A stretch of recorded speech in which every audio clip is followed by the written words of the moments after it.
போன வருஷம் நம்ம இந்த வாக்குத்தத்தங்களை குறித்த சில காரியத்தை பற்றி பேசணும். இன்றைக்கு அதை பற்றி பேசி நிறைவு செய்ய போகின்றோம். இந்த வாக்குத்தத்தங்கள் எல்லாவற்றிலுமே பார்த்தீங்கன்னா அதாவது ஒரு பர்டிகுலர் வாக்குத்தத்தம் மட்டும் கிடையாது. எல்லா வாக்குத்தத்தங்களையும் தேவன் வைத்திருக்கிற விசேஷம் என்ன, அவைகளை எப்படி அடைய வேண்டும் என்பதை பற்றி தான் பேசிக்கிட்டு போன வாரத்தில் பேசணும். நல்லா புரிஞ்சுக்கணும். ஒரு குறிப்பிட்ட வாக்குத்தத்தத்தை மட்டும் நம்ம எடுத்து அப்படி கிடையாது. எல்லா வாக்குத்தத்தங்களுக்கும் காமன், பொதுவாக அவைகள் என்ன, அவைகள் சொல்லப்பட்ட காரியம் என்ன, அவைகளை எப்படி நாம் எடுத்து பயன்படுத்த வேண்டும், அவைகளை எப்படி சொந்தம் பாராட்ட வேண்டும், சுதந்திரிக்க வேண்டும் என்பதை பற்றி தான் போன வாரத்துலேயும் ஸ்டார்ட் பண்ணோம். இந்த வாரத்துலேயும் அதை என்ன பண்ண போகிறோம்னா பேசி முடிக்க போகின்றோம். எல்லோரும் எடுத்துக்கொள்வோம். 1 கொரிந்தியர் 10ஆம் அதிகாரத்தை திருப்பிக் கொள்வோம். எல்லோரும் எடுத்துக்கொள்வோம். 1 கொரிந்தியர் 10ஆம் அதிகாரம் சேர்ந்து நம்ம படிப்போம். 10ஆம் அதிகாரம் 6ஆம் வசனம், முதலாவது 6ஆம் வசனம் படிக்கிறேன். எல்லோரும் எடுத்துக்கிட்டிங்களா? சேர்ந்து படிப்போம். அவர்கள் இச்சித்தது போல நாமும் பொல்லாங்கானவைகளை இச்சியாதபடிக்கு இவைகள் நமக்கு திருஷ்டாந்தங்களாய் இருக்கிறது. 11ஆம் வசனம்.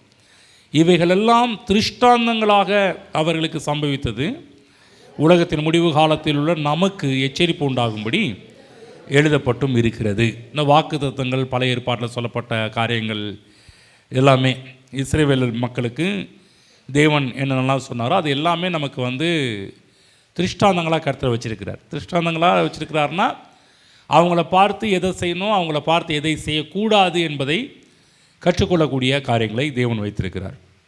அப்போ தேவனுடைய வாக்குத்தத்தங்களை கேட்டு நம்ம அறிந்து கொள்வதில் மட்டும் கிடையாது, இந்த வாக்குத்தத்தங்களை நாம் அடைவதற்கு நம்ம என்ன செய்ய வேண்டும். முந்தின சீரை பார்க்கலாம் பிந்தின சீரை நற்சீர் உண்டாக பண்ணுவேன் என்பது சபைக்காக தேவன் கொடுத்த வாக்குத்தத்தமாக இருக்கிறது. இந்த மாதிரி உலகத்தில் இருக்கிற எல்லா சபைகளுக்குமே தேவன் என்ன பண்ணுறாருன்னா ஒரு வாக்குத்தத்தத்தை கொடுத்துருக்கிறதே நாம் பல விதங்களில் பல காரியத்தில் நம்ம என்ன பண்ணுறோம், கேள்விப்படுகின்றோம். அப்போ இந்த வாக்குத்தத்தங்கள்லாம் நம்முடைய வாழ்வில் பார்த்திங்கன்னா அதை பெற்றுக்கொள்வதற்கு, அதை அடைவதற்கு, அதை சுதந்திரிப்பதற்கு நம்முடைய வாழ்வில் இருக்கக்கூடிய 2 அதிமுக்கியமான தேவை என்ன என்பதை பற்றி பேச போகிறோம். முதலாவது, இந்த வாக்குத்தத்தங்கள் எல்லாம் நம்முடைய வாழ்வில் அடைய வேண்டும், நிறைவேற வேண்டும் என்று சொல்லக்கூடிய ஒரு பசி தாகம் நமக்குள்ளாக உருவாக வேண்டும். சொல்லப்போனால் பரிசுத்தம் மட்டும் போதாது, பசியும் அவசியம். சொல்லுங்கள், பரிசுத்தம் மட்டும் போதாது, பசியும் அவசியம். இதில் பல விஷயங்கள் இருக்குது, அதை பற்றி தான் கொஞ்சம் பேசுவோம். நல்லா கவனிக்கணும். தேவன் ஏன் இவ்வளோ ஆசீர்வாதத்தை நம்ம கொடுக்குறாரு, ஏன் இவ்வளவு வாக்கு தத்தங்களெல்லாம் கொடுக்குறாரு, ஏன் இவ்வளோ வாக்கு தத்தத்தைலாம் நம்ம கொடுத்துருக்கிறார் என்பதை நம்ம எண்ணி பார்க்க வேண்டும். ஒரு சிலர்லாம் பாருங்கள், ஒரு சிலர் வேதத்தை ஆராய்ச்சி 6000ன்றாரு, ஒருத்தர் 7000ன்றாரு, ஒருத்தர் 8000ன்றாரு. அதுக்கு மேலே எவ்வளோ சொன்னால் நான் நம்புவேன். ஏன்னா தேவன் அவைகளை சொல்லியிருக்கிறார். தேவன் இதெல்லாம் நமக்கு செய்வேன்னு சொன்ன ஒரு காரியங்கள். இப்போ இத்தனை 1000 வாக்கு தத்தங்கள்லாம் ஏன் நமக்கு செய்திருக்கிறார் என்பதெல்லாம் நம்ம எண்ணி பார்க்க வேண்டும். எதற்காக? தேவன் இந்த பூலோகத்தில் நம்மை குறித்து பல காரியத்தை செய்ய வேண்டும் என்று தேவன் திட்டம் வைத்திருக்கிறார், நோக்கத்தை வைத்திருக்கிறார், சித்தம் கொண்டிருக்கிறார். அவைகள் எல்லாம் நம்முடைய வாழ்வில் நிறைவேற வேண்டும் என்பதற்காகத்தான் தேவன் இந்த வாக்குத்தத்தங்கள் எல்லாம் நம்முடைய வாழ்க்கையில் நிறைவேற வேண்டும் என்று தேவன் விரும்புகிறார். புரிஞ்சிச்சிங்களா? இங்கே இருக்கிற எல்லாருக்கும் பல திட்டங்களை வச்சுருக்கிறார். திட்டம் இல்லாமல், நோக்கம் இல்லாமல் தேவன் எதையும் நமக்கு கொடுப்பது கிடையாது, சும்மா கொடுக்குறதுலாம் கிடையாது. பெரிய பிளானோடு தான் தேவன் நமக்கு வாக்குத்தத்தங்களை கொடுக்குறார். எதற்காக? அவருடைய சித்தம் நம்முடைய வாழ்விலே நிறைவேற வேண்டும் என்பதற்காக. தேவனுடைய சித்தம் நிறைவேற வேண்டும் என்றால் நம்ம குறைவிலும் தாழ்ச்சியிலையும் இல்லாமையிலையும் வறுமையிலும் இருந்து கொண்டு தேவனுடைய திட்டத்தின் நோக்கத்தான் நம்ம நிறைவேற்ற முடியாது. அதற்காக கர்த்தர் வாக்குத்தத்தங்களை கொடுத்து இதை செய்வேன், அது செய்வேன், இப்படி பண்ணுவேன், அப்படி பண்ணுவேன்லாம் தேவன் நமக்கு சொல்லி அது போல் நம்மை வாழ வைக்கின்றார். அது வாழும்போது நடக்கிற காரியம் என்னென்னா, ஒருவேளை வறுமையில் இருப்போம் என்றால் ஒரு செழுமைக்கு நேராக செல்ல ஆரம்பிப்போம், பலவீனத்தில் இருந்தால் பலத்துக்கு நேராக போக ஆரம்பிப்போம், வியாதியாக இருந்தால் சுகத்துக்கு நேராக போக ஆரம்பிப்போம். எதுக்காக என்றால் இந்த வாக்குத்தத்தத்துக்கு எதுக்காக கர்த்தர் நெகட்டிவ்லேருந்து ஒரு பாசிட்டிவுக்கு நம்ம கொண்டு போகிறாருன்னா எல்லாத்துக்கும் ஒரு காரணம் இருக்குது. அவருடைய நோக்கத்தையும் திட்டங்களையும் தரிசனங்களையும் நாம் நிறைவேற்ற வேண்டும் என்பதற்காக தான். அப்போ எல்லா வாக்குத்தத்தத்திலையும் காணப்படுகின்ற ஒரு அதிமுக்கியமான ஒரு காரியம் என்ன என்பதை பற்றி போன வாரத்தில் ஒரு 4 காரியம் சொன்னோம். முதலாவது என்ன சொன்னோம்? உயர்வு. ஏன் தேவன் வாக்குத்தத்தங்களாம் கொடுக்குறாரு? நம்மை உயர்த்த வேண்டும் என்பதுதான் தேவனுடைய திட்டமாக இருக்கிறது. அப்போ தேவன் கொடுக்கின்ற வாக்குத்தத்தங்கள் இருக்கின்ற 2வது ஒரு விஷயம் என்னென்னா, கைகளின் பிரயாசங்களிலே ஆசீர்வாதம். நீங்கள் எல்லா வாக்குத்தத்தத்தையும் நீங்கள் ஒரு தியானித்து நம்ம பார்த்தோம்னா உயர்வு அதில் அடங்கியிருக்கும், கைகளின் பிரயாசத்தில் ஆசீர்வாதம் அடங்கியிருக்கும். 3வது வழக்கத்துக்கும் மாறான ஒரு ஆசீர்வாதம் இருக்கும். நீங்கள் எந்த ஒரு ஆசீர்வாதத்தை எடுத்து, நீங்கள் எந்த ஒரு வாக்குத்தத்தத்தை எடுத்து நம்ம தியானித்தோம் என்றால், முதல்ல உயர்வு அதில் இருக்கும், 2வது கைகளின் பிரயாசத்தில் ஆசீர்வாதம் அதில் இருக்கும், 3வது வழக்கத்துக்கும் மாறான ஒரு பிளெஸ்ஸிங் ஆசீர்வாதம் அதில் இருப்பதை நம்ம பார்க்க ஆரம்பிப்போம். 4வது என்ன பார்த்தோம்னா, பெஸ்ட்டு, சிறந்தது. தேவன் வாக்குத்தத்தத்தை ஏன் கொடுக்குறாரு? நீ முன்னாடி வந்து ஒஸ்ட்டில் இருந்த, லாஸ்ட்டில் இருந்த, இப்போ கர்த்தர் என்ன பண்ணுறாருன்னா, உனக்கு பெஸ்ட்டு, சிறப்பானது, இதை நான் கொடுப்பேன் என்பது தான் எல்லா வாக்குத்தத்தத்திலையும் வரக்கூடிய ஒரு முக்கியமான ஒரு 4 காரியம் இருக்குதுன்னா, எல்லா வாக்குத்தத்தத்திலையும் மறைந்திருக்கின்ற ஒரு பெரிய ஒரு விஷயமே இந்த 4 முக்கியமான சில விஷயங்கள் தான் வந்து. அப்போ தேவனுடைய நோக்கங்கள், திட்டங்கள் நம்முடைய வாழ்விலே நம்ம நிறைவேற வேண்டும் என்றால், இவைகளை குறித்த வாக்குத்தத்தங்களை குறித்த ஒரு எண்ணம் நமக்குள்ளாக அவசியம் இருக்க வேண்டும். அநேக நேரத்தில் விசுவாசிங்க என்ன பண்ணுறாங்க, கிறிஸ்தவ விசுவாசிங்க என்ன பண்ணுறாங்கன்னா, எப்படியாவது பரலோகம் போனால் போதும் என்ற லெவலில் தான் வாழ ஆரம்பிக்கிறாங்க. எப்படியாவது, அதாவது மகிழ்ச்சி, பரலோகம் போவது என்பது எல்லாருக்குமே மகிழ்ச்சியான ஒரு காரியம் தான். இங்கே இருக்கிற நம்ம எல்லாருமே நிச்சயம் ஒரு நாள் கர்த்தராகிய இயேசு கிறிஸ்துவை ஏற்றுக்கொண்டவர்கள், ரட்சிக்கப்பட்டவர்கள் நிச்சயமாகவே நம்ம பரலோகத்துக்கு செல்வோம். இதில் எந்த ஒரு தடை எதுவும் கிடையாது. நல்லா கவனிக்கணும், முன்கூட்டியே கரெக்டாக தெளிவாக சொல்லிட்டேன். ரட்சிக்கப்பட்டவர்கள், இயேசு கிறிஸ்துவை ஏற்றுக்கொண்டவர்கள் நிச்சயமாகவே பரலோகத்துக்கு போவோம். சரி, இப்படி சொல்லும்போது என்னங்க எல்லாரும் பரலோகத்துக்கு போவீங்கன்னு சொல்கிறீங்க அப்படின்ற ஒரு கேள்வி எழுமா. ஆகவே தான் அந்த வார்த்தையை கொஞ்சம் அழுத்த நிறுத்தமாக சொன்னேன். ரட்சிக்கப்பட்டவர்கள், கர்த்தராகிய இயேசு கிறிஸ்துவை சொந்த ரட்சகராக ஏற்றுக்கொண்டவர்கள் நிச்சயமாக பரலோகத்துக்கு போக முடியும். ஆனால் நம்முடைய வாழ்க்கையில் வந்து இது மட்டுமே குறிக்கோளாக இருக்கக்கூடாது. நிச்சயம் நம்ம எல்லாரும் போவோம் என்பது உறுதி. பரலோகத்துக்கு செல்வோம் என்பதில் எந்த ஒரு சந்தேகமும் இல்லை. ஆனால் நன்றாக கவனமாக கேளுங்க. நான் அடிக்கடி சொல்வது போல் பரலோகத்துக்கு போவது ரொம்ப எளிது. இயேசு கிறிஸ்து ஏற்றுக்கொண்டால் போதும், 2வது செத்தா போதும். இயேசு கிறிஸ்து வருவதுக்கு முன்னாடி மறுரூபமாக்கப்படுவோம். இயேசு கிறிஸ்து வருவது கொஞ்சம் லேட்டாச்சுன்னா நம்முடைய மரணம் முன்பு சம்பவிக்கும். அவ்வளோதான், 2 காரியம். திரும்ப சொல்கிறேன், பரலோகத்துக்கு போகிறதுக்கு இயேசு கிறிஸ்து ஏற்றுக்கொள்ள வேண்டும் முதல் காரியம். 2வது செத்தா போதும் வந்து. ஓகேங்களா? அது ரொம்ப ஈஸியான ஒரு விஷயம் தான், கஷ்டமான ஒரு விஷயம் கிடையாது. நிறைய பேருக்கு என்னென்னா லட்சியம் என்னென்னா பரலோகத்துக்கு இப்படியாவது போவதில் தான் மக்கள் ஆசையாக இருக்கிறாங்க. தவறேதும் கிடையாது. திரும்ப சொல்கிறேன், தவறேதும் கிடையாது. ஆனால் இந்த உலகத்தில் வாழ்கின்ற காலகட்டத்தில் நம்ம வந்து வெற்றியாக வாழ வேண்டும், தேவனுடைய திட்டத்தை நிறைவேற்ற வேண்டும், தேவனுடைய நோக்கங்களை நிறைவேற்ற வேண்டும், தேவன் நம்ம கொடுத்த தரிசனங்களை நிறைவேற்ற வேண்டும் என்ற ஒரு பசி நமக்குள்ளாக இருக்க வேண்டும். புரிஞ்சிச்சிங்களா? பக்கத்துக்கு புரிஞ்சிச்சான்னு கேளுங்க. பரலோகம் போகிறதுக்கு ஈஸியான வழி, ஆண்டவரே நீ எடுத்துக்கங்கன்னு இந்த ஜெபத்தை பண்ணால் போதும். கொஞ்ச நாள் என்ன பண்ணுவீங்க, சீக்கிரம் பரலோகத்துக்கு போயிடலாம். ஆனால் தேவன் வந்து நம்மளை ரட்சித்து உடனே வாப்பான்னு சொல்லி கூட்டிகிட்டு போகிறதுக்காக நம்ம ரட்சிக்கவில்லை. இந்த பூமியில் எல்லாருடைய வாழ்விலும் தேவன் பல திட்டங்களை, நோக்கங்களை வைத்திருக்கிறார். அவைகள் இந்த பூமியிலே நிறைவேற்ற வேண்டும் என்று கர்த்தர் ஆசைப்படுகின்றார். ஆகவே நம்முடைய வாழ்க்கையில் பசி நமக்கு வேண்டும். என்ன பசி? ஆண்டவரே, நீர் என்னை எதற்காக இந்த உலகத்தில் என்னை கொண்டு வந்தீங்க? இங்கே இருக்கிற எல்லாருமே பார்த்தீங்கன்னா நோக்கம் இல்லாமல் யாரும் வரல, பிளான் இல்லாமல் யாரும் வரல. பக்கத்தில் சொல்லுங்கள், நீங்கள் பிளான் இல்லாமல் நீங்கள் இங்கே இல்லை. ஒரு விஷயம் புரியுதா? இங்கே உட்காந்துக்கிற நீங்கள் வந்து தேவனுடைய திட்டம் இல்லாமல் இங்கே யாருமே வந்து உட்காரல. தேவனுடைய நோக்கத்திற்காக, தேவனுடைய சித்தத்திற்காக, தேவன் கொடுத்த தரிசனங்களுக்காக நீங்கள் எல்லாரும் இங்கு உட்கார்ந்திருக்கிறீர்கள். தேவன் தான் உங்கள் எல்லாருமே இங்கே கூட்டி வந்திருக்கிறார், நான் கிடையாது. தேவன் உங்களை இங்கே அழைத்து வந்திருக்கிறார். ஏன் உங்களை கூட்டி வந்திருக்கிறார்னா, நீ ஒரு திட்டத்துக்காக உருவாக்கப்பட்டவன், ஒரு நோக்கத்துக்காக உருவாக்கப்பட்டவன் என்பதை நீங்கள் புரிந்து கொள்ள வேண்டும் என்பதற்காக தான் இந்த காலை வேளையில் இங்கே உங்களை கொண்டு வந்து இவைகளெல்லாம் உங்களுக்கு காதுகள் கேட்கும்படி கருத்து செய்கிறார். அப்போ நமக்குள்ளே என்ன வேண்டும் என்றால், தேவன் கொடுத்த வாக்கு தத்தங்கள் நிறைவேற வேண்டும் என்ற ஒரு பசி, ஒரு தாகம், ஒரு வாஞ்சை நமக்குள் இருக்க வேண்டும். அன்றைக்கி நேரத்தில் தேவன் கொடுத்த வாக்கு தத்தத்தெல்லாம் நம்ம அனுபவிக்காமலே நம்ம இந்த உலகத்தில் வாழ்கிறோம் பாருங்கள். அது எவ்வளோ ஒரு பிரயோஜனமற்ற ஒரு வாழ்வு தெரியுங்களா?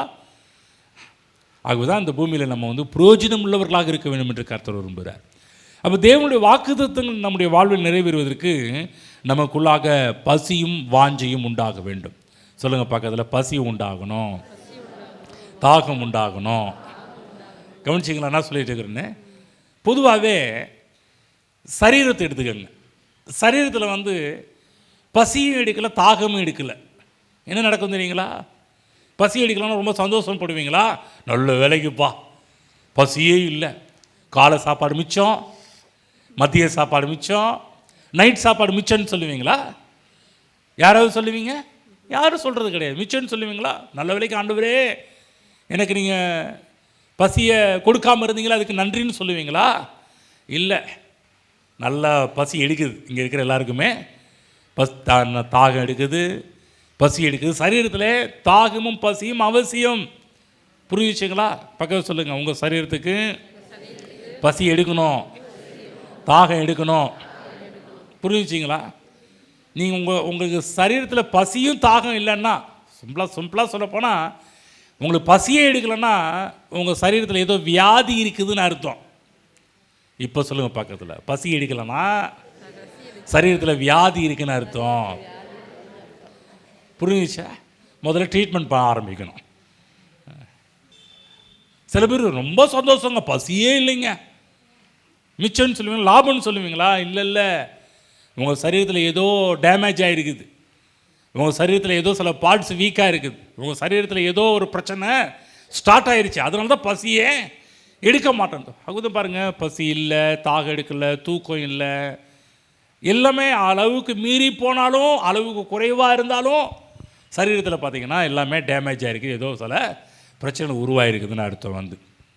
அப்போ நல்லா புரிஞ்சுக்கணும், இவைகள் எல்லாமே நம்முடைய சரீரத்தில் நோயின் அறிகுறிகளுக்கான நோய்கள் நம்முடைய சரீரத்தில் அதிகமாகி கொண்டிருப்பதற்கான அறிகுறிகளாக இவைகள் எல்லாமே இருந்து கொண்டிருக்கிறது. ஆண்டவருக்கு ரொம்ப நன்றி சொல்லணும். நல்ல பசியை கொடுத்துருக்கிறார், அதற்கு ரொம்ப நன்றி சொல்லணும். ஹலோ, நல்லா பசிக்குதா? பக்கத்தில் நல்லா பசிக்குதா? சொல்லுங்கள், நல்லா பசி என்ன நல்லா பசிக்குதா? இன்னைக்கு காலையில் பெஸ்ட்டான சாப்பாடு ஒன்று ரெடி ஆகிருக்குது. முடிஞ்சு போகும்போது நல்ல அது சொல்ல மறந்துட்டாங்க. சர்ச்சு முடிஞ்சோன்னு வேகத்தில் எல்லோரும் போயிடாதீங்க. இன்றைக்கி உங்கள் எல்லாருக்குமே விருந்து ரெடியாக இருக்குது. இப்போயே எஸ்எம்எஸ் போட்டு எல்லாத்தையும் வர வச்சிடாதீங்க.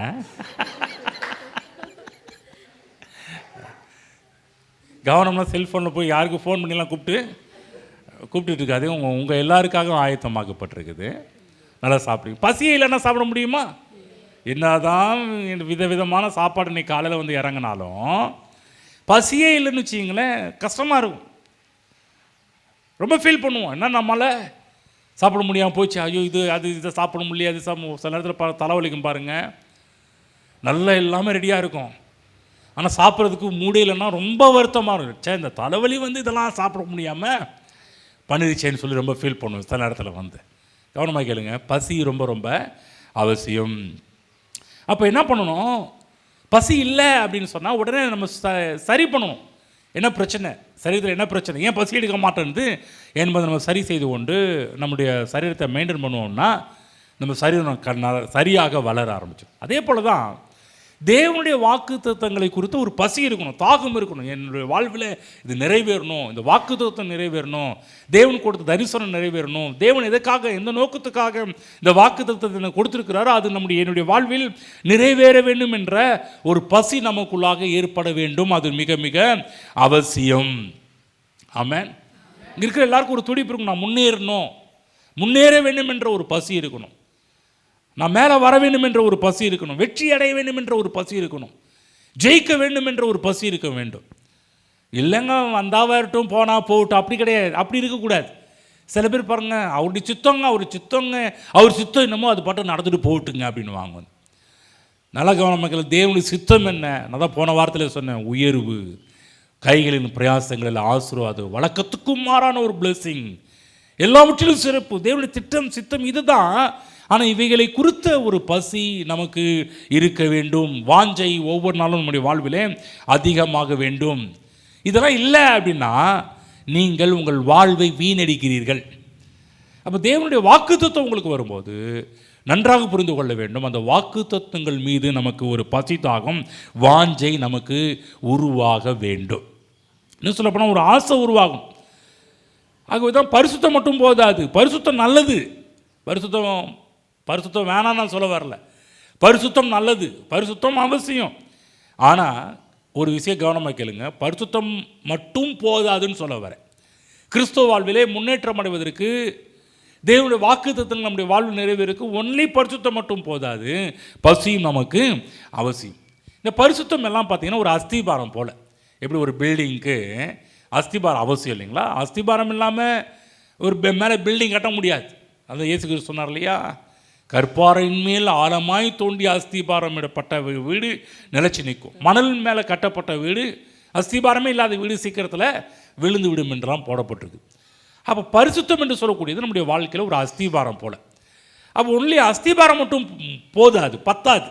அஸ்திபாரம் போட்டோன்னா அடுத்து என்ன பண்ணணும்? பில்டிங் எழுப்பப்பட வேண்டும். இல்லைங்க எங்கள் வீட்டுக்கு அஸ்திபாரம் போட்டாங்கன்னு மட்டும் சொல்லிகிட்டே இருக்க முடியுமா? ஒப்பை தீட்டுக்க முடியுமா? நான் கேட்குற கேள்வி புரியுதா உங்களுக்கு? அஸ்திபாரம் மட்டும் போதாது, நல்ல ஒரு பில்டிங் எழுப்பப்பட வேண்டும். நீங்கள் விருப்பப்படுற, நீங்கள் ஆசைப்படுற, நீங்கள் விரும்புகிற ஒரு பில்டிங் அங்கு எழுப்பப்பட வேண்டும். அப்போ நல்லா புரிஞ்சுக்கணும், இங்கே இருக்கிற ஒவ்வொரு கிறிஸ்தவர்களுக்கும் தேவனுடைய வாக்குத்தத்தங்கள் என் வாழ்விலே நிறைவேற வேண்டும் என்ற ஒரு ஆசையும் விருப்பமும் பசியும் தாகமும் நமக்குள்ளாக இருக்க வேண்டும். ஆமென். அது வேதம் சொல்ல, தாகமுள்ளவன் மேல் தண்ணீரை ஊற்றுவேன் என்று கர்த்தர் சொல்லியிருக்கிறார். யாரெல்லாம் பசி தாகமாக இருக்கிற இந்த வாக்குத்தத்தம் நிறைவேற வேண்டும் என்ற ஒரு ஆசை, பசி, ஒரு விருப்பம் நமக்குள்ளே இருக்கும்போது கர்த்தர் சொல்கிறாரு, நிச்சயம் அது உன் வாழ்வில் நிறைவேறும். பாருங்கள், இஸ்ரேல் மக்களுக்கு பார்த்தீங்கன்னா தேவன் ஒரு பசியை உண்டு பண்ணார், ஒரு ஆசையை காமிச்சிருந்தார். என்ன சொன்னார்? அவர்களுக்கு பாலும் தேனும் ஓடுகின்ற நலமும் ஒரு விசாலமுமான ஒரு தேசத்தை கர்த்தர் அவங்களுக்கு வாக்கு பண்ணினார். ஆனால் இவங்க என்ன பண்ணாங்க? அதை குறித்த ஒரு பசியே இல்லை, ஒரு தாகமே இல்லை, ஒரு வாஞ்சையே இல்லை. இப்படி தான் இருந்தாங்க. கர்த்தர் தேவன் அவங்கள வெளியே கூப்பிடும்போதே, எகிப்தில் இருந்து அவங்கள வெளியே கூப்பிடும்போதே எவ்வளோ பெரிய ஒரு திட்டத்தோடு தேவன் கூப்பிட்றாரு தெரியுங்களா? கொஞ்சம் கூட அவங்க போகிற தேசத்தை குறித்த ஒரு வெளிச்சமே இல்லை. வாழ்ந்தா இப்படி இருந்தால் போதும், அப்படியே ஒப்பேத்தினா போதும், அப்படியே வாழ்க்கையை கடத்தினா போதும். தேவ பிள்ளைங்க நல்லா புரிஞ்சுக்கிங்க, நம்மளுடைய வாழ்வில் ஏதோ வாழ்ந்தால் போதும் என்பதற்கு கர்த்தர் நம்ம அழைக்கலை. ஏதோ வாழ்க்கையை ஓட்டினா போதுன்றதுக்காக கர்த்தர் நம்மை அழைக்கவில்லை. இந்த பூமியில் வாழும்போது சிறப்பான வாழ்க்கை நாம் வாழ வேண்டும் என்று கர்த்தர் விரும்புகிறார். நம்ம நம்முடைய வாழ்க்கையில் புரிந்து கொள்ள வேண்டும், பரிசுத்தம் மட்டும் இருந்தால் மட்டும் போதும், அது பசி நமக்கு வேண்டும். இந்த ஜனங்கள் பாருங்கள், இந்த பசி இல்லாதனால, ஒரு தாகம் வாஞ்சை ஆசை இல்லாததுனால ஒரு கூட்ட ஜனங்கள் வனாந்திரத்திலேயே செத்து போனாங்க. ஃபஸ்ட்டு தலைமுறை எகிப்தை விட்டு கிளம்பின முதல் தலைமுறை என்ன பண்ணுச்சுன்னா வனாந்திரத்திலே இறந்து போனதை நாம் வேதத்தில் படிக்கின்றோம். அவருடைய சந்ததிகள், அவருடைய பிள்ளைகள் தான் கானான் என்று சொல்லக்கூடிய வாக்கு பண்ணப்பட்ட தேசத்துக்குள் அவர்கள் நுழைவதை நாம் வேதத்தில் பார்க்கின்றோம். புரிஞ்சுச்சிங்கன்னா என்ன சொல்கிறேன்னு பக்கம் சொல்லுங்கள். பரிசுத்தம் மட்டும் போதாது, பசி வேண்டும். ஆமென். தேவனுடைய வாக்குத்தத்தங்கள் என் வாழ்வில் நிறைவேற வேண்டும் என்ற ஒரு ஆசை, விருப்பம் நமக்குள்ளாக வர வேண்டும். இந்த மக்களை பாருங்கள், நீங்கள் நேரத்தில் பாருங்கள், நம்ம செத்தா பாலும் தேனும் ஓடுற தேசத்துக்கு போகலாம் இல்லைங்க. செத்து இல்லை, அவங்க உயிரோடு இருக்கும்போதே அவைகளெல்லாம் அந்த பூமியில் அனுபவிக்க வேண்டும் என்று கர்த்தர் விரும்புகிறார். அன்றைய நேரத்தில் கிறிஸ்தவத்தில் இருக்கின்ற ஒரு பெரிய ஒரு ட்ராபேக் என்ன அப்படின்னு சொன்னால், இந்த போதும் என்கின்ற ஒரு மனநிலை. அந்த இடத்துக்கு போய்ட்டு வருவோம். 1 தீமோத்தேயு 6:6 படிங்க பார்க்கலாம். 1 தீமோத்தேயு 6:6. இதில் ஒரே ஒரு விஷயத்தை மட்டும் இன்றைக்கி உங்கள் மத்தியில் குறிப்பிட்டு சொல்லணும்னு ஆசைப்பட்றேன். 1 தீமோத்தேயு 6:6 படிங்க பார்க்கலாம். என்கிற மனதுடனே கூடிய தேவபக்தியே மிகுந்த ஆதாயம். புரிஞ்சுச்சுங்களா? அருமையான ஒரு வசனம். போதும் என்கிற மனதுடன் கூடிய தேவ பக்தியே மிகுந்த ஆதாயம், மிகுந்த ஆதாயம்னு சொல்கிறார். கவனமாக கேளுங்க. இது வந்து கிறிஸ்தவங்களுக்கு ரொம்ப பிடிச்ச ஒரு வசனம். எல்லா கிறிஸ்தவ பாரம்பரியம் இன்றைக்கி இந்த பெண்டிகாஸ்டில் இருக்கிற எல்லாருக்கும் பிடிச்ச ஒரு வசனம் பார்த்தீங்கன்னா இந்த வசனம், போதும் என்கிற மனதுடன் கூடிய தெய்வ பக்தியே மிகுந்த ஒரு ஆதாயம். கவனமாக கேளுங்க. பிரச்சனை என்ன? கிறிஸ்தவ வாழ்க்கையில் இருக்கிற ஒரு பிரச்சனை என்னன்னா, இந்த வசனம் பாருங்க, போதும் என்கிற மனதுடன் கூடிய தெய்வ பக்தியை மிகுந்த ஆதாயம். ஆனால் நம்ம ஆட்கள் பாருங்க, குறைவாக இருக்கும்போதே போதுன்னுவாங்க, கஷ்டமாக இருக்கும்போதே போதுன்னுவாங்க, தரித்திரத்தில் இருக்கும்போதே போதுன்னுவாங்க, தாழ்ச்சியில் இருக்கும்போதே போதுன்னுவாங்க, தோல்வியில் இருக்கும்போதே போதுன்னுவாங்க. இது என்ன எப்படின்னா, நம்ம இந்தியன் கிறிஸ்டியன் மாதிரி. நம்ம இந்தியன் கிறிஸ்டியன்றதை விட நம்ம தமிழ்நாட்டு மக்களை போல். தமிழ்நாட்டு மக்கள் ஒன்றும் இல்லைங்க, எல்லார்ட்டையும் பாருங்கள், இலையில் சாப்பாடு போட்டுக்க கூட மாட்டாங்க, அப்போ தான் எடுப்பாங்க. என்னதுங்க? அப்போ தான் பிரியாணியை எடுப்பாங்க. நம்ம என்ன பண்ணுவோம் உடனே? பார்த்துருக்கீங்களா? என்ன சொல்கிறது? எப்போ போதுன்னு சொல்லுவீங்க? எப்போ சாப்பிட்டு முடித்து திருப்தியான பிற்பாடு தான் எல்லாமே சொல்லுவீங்க, போதுங்க இனிமேல் போட்டால் வாந்தி வந்து எடுத்துருவாங்க, போதுங்க. எப்போ நீங்கள் சொல்லுவீங்க? ஃபுல்லாகிருச்சு, வயிறு ஃபுல்லாகிருச்சு, தொண்டை ஃபுல்லாகிருச்சு, எங்கள் இவ்வளோ தூரம் வந்துருச்சுங்க, இனிமேல் சாப்பிட்றதுக்கு இடம் இல்லை அப்படின்னு சொல்லும்போது தான் நம்ம என்ன பண்ணுவோம்? போதுன்னு சொல்லுவோம். மற்றபடி எல்லோரும் என்ன இப்போ போதுன்னு சொல்கிறது கிடையாது. இப்போ அதாவது ஒரு நம்முடைய ஜீனில் வளர்ந்துருச்சு. என்னென்னா, நம்ம ஊரில் பார்த்தீங்கன்னா இலையில போடுறதுக்கு முன்னாடியே போதும். ஏன்னா ஏன் போதுன்றாங்கன்னா, இவன் அள்ளி கொட்டிடுவாங்கன்றதுக்காக போதுன்றோம். புரிஞ்சு என்ன சொல்கிறாங்க?